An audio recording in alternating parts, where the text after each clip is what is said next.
aku menemukan dirimu.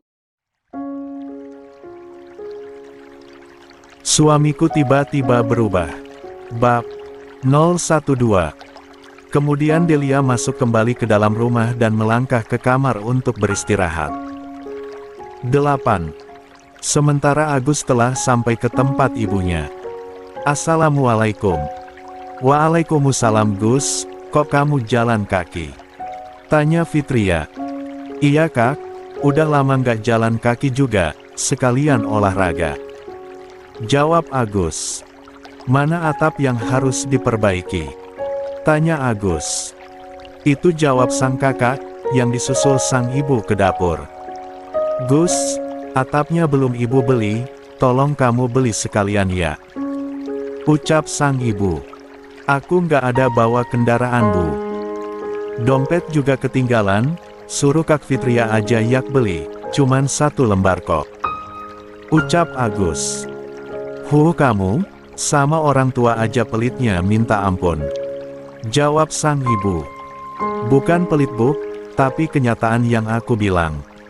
Jawab Agus. Sudahlah nggak usah ribut, biar aku yang beli, ucap Fitria sambil mengambil motornya dan berlalu pergi ke toko bangunan.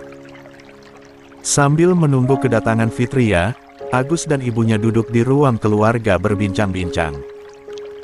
Gus udah berapa bulan kandungan Delia? Tanya sang ibu. Udah 7 bulan bu, masuk 8. Apakah kamu mau selamanya tinggal di kontrakan? Nggak minat beli rumah sendiri? Tanya sang ibu. Minatlah bu, tapi apa hendak dikata, rencana tinggal rencana. Jawab Agus dengan santai. Kok gitu sih jawabnya? Bukankah uangnya sudah ada kamu bilang waktu itu sama ibu, cuma belum dapat tempat yang cocok dengan seleramu. Boro-boro beli rumah bu, buat DP-nya aja bisa menghabiskan semua tabunganku. Kok bisa sih Gus, pusing ibu jawabanmu, gagal paham ibu. Mendengar penjelasanmu, ucap sang ibu. Agus yang meminta Delia untuk tidak memberitahu sang ibunda tentang musibah yang menimpanya, saat ini dengan sendirinya tanpa sadar menjelaskan kepada sang ibu soal saldo di rekeningnya yang telah hilang. Hilangnya, pas aku cek saldo aku yang jumlahnya ratusan juta di sana raib entah kemana. Ucap Agus. Dengan dada yang gemetar sang ibu berusaha menahan, karena emosi disebabkan sang anak menyembunyikan hal sebesar ini darinya.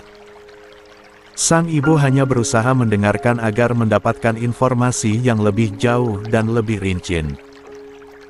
Pas aku cek ke bank, rupanya telah terjadi transaksi pemindah bukuan atas nama Rahmawati Book, itu terjadi berkali-kali.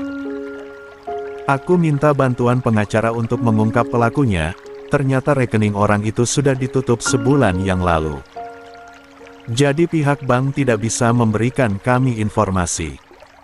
Jadi mau tidak mau uang itu terpaksa aku ikhlaskan bu. Ucap Agus. Selesai Agus bicara, barulah ia sadar kalau dia telah membocorkan informasi ini kepada ibunya. 9. Ya Allah kenapa aku sampai kelepasan, aduh gumam Agus sambil menggaruk-garuk kepalanya. Sang ibu berdiri dengan sangat marah yang tidak bisa dibayangkan sebelumnya. Dengan mata yang merah sang ibu bertanya kepada Agus. Mengapa hal sebesar ini kamu sembunyikan dari Ibu Agusss? Ibunya Agus berteriak sambil memegang dadanya yang terasa sakit. Maafkan aku bu, aku bingung dan juga takut kenapa-napa dengan kesehatan ibu. Makanya aku tidak mau memberitahukan ibu tentang musibah yang menimpaku. Aku juga meminta Delia untuk menyembunyikan ini dari ibu, tapi entah kenapa aku sendiri yang kelepasan ngomong. Aku minta maaf bu, ucap Agus. Sang ibu masih dalam keadaan emosi. Makanya kalau orang TUAITUNGOMONG didengarkan, karena keegoisan kamu tidak mau mendengarkan nasihat ibu makanya seperti ini GUUS. Uang yang kamu kumpulkan dengan susah payah akhirnya diambil orang. Ibunya Agus menangis terseduh-seduh sambil terus memegang dadanya dan terkulai. Bu! Agus mengejar sang ibu dan menangkapnya. Ya Allah, Bu, bangun Bu. Agus panik dan menepuk-nepuk pipi ibunya, sedangkan Fitria belum pulang membeli seng dari toko bangunan. Agus segera mengambil benda pipi di dalam kantongnya, dan menghubungi Delia untuk segera datang ke rumah ibunya. Halo Dik, tolong kamu segera ke sini, ibu pingsan sedangkan Kak Fitria nggak ada di rumah, dia sedang ke toko bangunan. Mas panik ini, tolonglah kamu ke sini. Ucap Agus. Iya bang, tapi aku nggak bisa buru-buru sebab aku lagi hamil. Udah nggak apa-apa, tapi kamu segera ke sini ya. Ucap Agus. Agus yang semakin panik, karena ibunya tidak bangun-bangun. Agus mengusap-ngusap telapak tangan ibunya, dan mengusapkan minyak angin ke hidung ibunya. Ya Allah, bagaimana ini? Apa yang harus aku lakukan? Ucap Agus. Tak lama pulanglah Fitria, sedang membawa seng satu helai. Kak, tolong aku, ibu pingsan, ucap Agus. Kok bisa Gus? Perasaan tadi baik-baik aja, ujar Fitria. Ayok bantu aku angkat ibu ke kamar. Fitria dan Agus segera memindahkan ibunya ke kamar. Kemudian Agus meminjam kunci motor Fitria untuk menjemput Delia, yang saat ini kesusahan dalam berjalan karena kandungannya sudah besar. 10. Akhirnya Agus dan Delia sampai di rumah sang ibu. Dengan sigap Delia mencari bawang putih ke dapur lalu mengusapkannya ke hidung sang mertua. Alhamdulillah, akhirnya ibu sadar juga. Ucap mereka bersamaan. Ibu kenapa? Ada yang sakit? Tanya Delia. Delia, ternyata Agus. Sudahlah Bu, ikhlaskan, mari kita ambil hikmahnya, semoga nanti akan Allah ganti dengan yang lebih banyak. Ucap Delia. Istighfar ya Bu. Nanti jantung ibu kumat lagi. Setelah Delia memberikan pencerahan kepada sang mertua, akhirnya mertua Delia mulai baikan dan bisa menerima keadaan dengan sabar dan lapang dada. 11.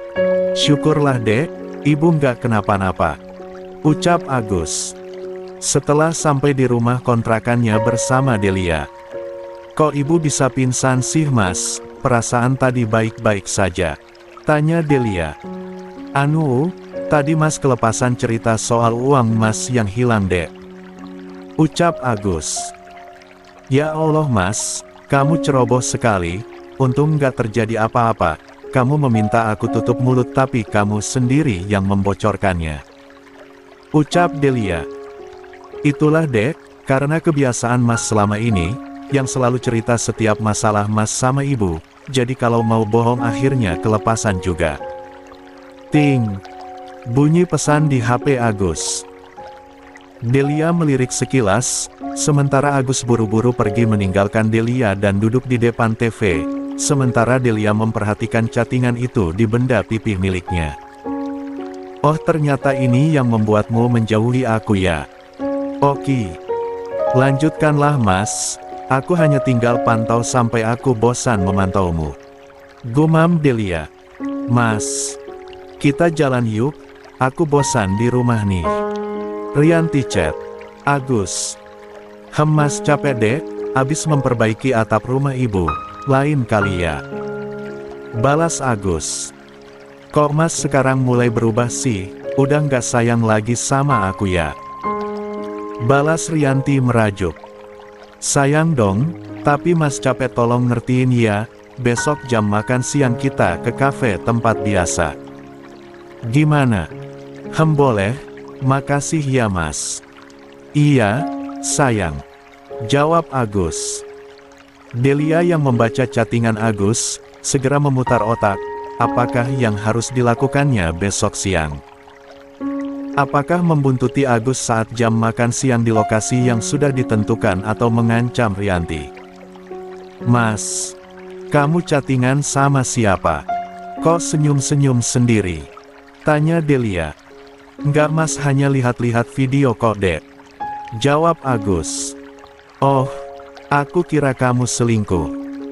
Deh, kok Delia bisa ngomong kayak gitu ya? Agus bertanya dalam hatinya. Kamu ini apa-apaan sih, Dek? Nuduh tanpa bukti, itu fitnah namanya. Ucap Agus. Kalau sampai kecium, akan aku cari buktinya, Mas, dan siap-siap aku akan meninggalkanmu. Jawab Delia, enggaklah sayang, Mas tidak seburuk yang kamu kira, udah ah. Jangan berpikiran yang tidak-tidak. Ucap Agus. Delia melangkah ke kamarnya, untuk beristirahat karena kakinya terasa sedikit sakit abis berjalan dari rumah mertua menuju kontrakannya. 12. Agus yang tadinya berada di ruang tamu pun ikut melangkah ke kamar menyusul Delia untuk beristirahat. Setelah mereka menikmati makan malam, Delia mengutarakan keinginannya kepada Agus untuk meminta uang, untuk membeli perlengkapan bayi, mengingat usia kandungannya sudah 7 bulan lebih. Mas, ya ada apa, Dek? Tanya Agus. Minta uang dong. Ucap Delia. Untuk apa, Dek? Tanya Agus kembali. Aku mau beli perlengkapan bayi, karena kandunganku sudah 7 bulan lebih. Nanti aku nggak sanggup belanja kalau perutku sudah terlanjur membesar. Oh, kalau masalah itu biar nanti Mas yang belanja. Ucap Agus. Nggak, aku maunya sekarang, nanti kalau Mas yang belanja dibelikan barang asal jadi atau yang nggak sesuai. Dengan terpaksa Agus mengikuti maunya Delia, dengan mentransfer sejumlah uang ke rekening milik Delia. Makasih suamiku, tetaplah jadi suami yang setia. Ucap Delia sambil berjalan ke dapur untuk membersihkan piring kotor. Agus santai menanggapi dan bertindak seolah-olah tidak terjadi apa-apa. Lalu melangkahkan kakinya menuju kamar. Setelah kepergian Agus ke kantor, Delia pun menyelesaikan aktivitas hariannya, kemudian bersiap-siap untuk pergi ke mall untuk berbelanja sekaligus membuntuti Agus yang siang ini janjian makan siang di cafe bersama dengan Rianti. Delia sampai di kafe setelah Agus dan Rianti duduk menunggu pesanannya, sedangkan Delia memilih tempat duduk di depan mereka agar dengan mudah mendengar percakapan dan rencana mereka. Gimana Mas, soal tabunganmu udah clear? Tanya Rianti. Terpaksa diikhlaskan Dek, nggak bisa dilacak siapa yang mengambilnya. Ucap Agus. Mas, aku boleh pinjam uang lagi nggak? Soalnya ibu butuh uang, sedangkan aku belum gajian, dan semua uang di tabunganku sudah habis buat berobat ibu, nanti aku cicil pembayarannya. Ucap Rianti. Emangnya kamu butuh berapa? Kalau banyak Mas nggak ada uang, hanya sisa dikit di tabungan. Jawab Agus. Nggak banyak Mas, hanya 5 juta saja. Iya deh kalau gitu, nggak usah difikirkan soal bayarnya. Kamu tenang aja. Ucap Agus. Delia dengan sigap merekam pembicaraan mereka lalu menikmati makanannya dengan santai. Kemudian Delia mengirimkan pesan pada Rianti saat itu juga. Aku mau kamu kirimkan uang sekarang 5 juta. Pesan Delia. 13. Aku nggak ada uang. Balas Rianti. Aku tidak mau tahu. Yang kuperlukan saat ini adalah uang 5 juta, aku tunggu sampai sore ini, kalau tidak jangan salahkan aku kalau rahasiamu akan aku bongkar. Rianti yang sedang menikmati hidangannya bersama Agus, jadi hilang selera makan. Kok kamu udahan Dek, nggak enak emangnya? Tanya Agus. Enak Mas, cuma aku lagi kurang nafsu makan, mungkin karena aku kelelahan. Ucap Rianti. Ayo, pelan-pelan makannya. Kasihan kan kalau dibuang. Ucap Agus. Iya Mas. Jawab Rianti. Dengan susah payah Rianti menelan dan menghabiskan makanan tersebut. Sementara Delia yang masih duduk di sana hanya tersenyum melihat tingkah Rianti. Rasain kamu, emang enak. Gumam Delia. Setelah selesai makan akhirnya Rianti dan Agus meninggalkan kafe tersebut dan mereka kembali ke kantor. Sedangkan Delia melanjutkan aktivitasnya untuk ke mall membeli perlengkapan bayi. Di saat Delia sedang asyik memilih pakaian bayi, tiba-tiba Delia melihat sepasang suami istri yang sedang memilih barang yang sama. Lo itu kan suaminya Rianti, kok sama perempuan yang sedang hamil sih? Delia bertanya dalam hatinya. Delia tidak menyia-nyiakan kesempatan ini. Dengan sigap Delia memotret dan merekam kegiatan mereka bertingkah seolah-olah kayak YouTuber yang sedang bikin konten. "Sayang, kamu udah selesai belanjanya?" tanya sang pria.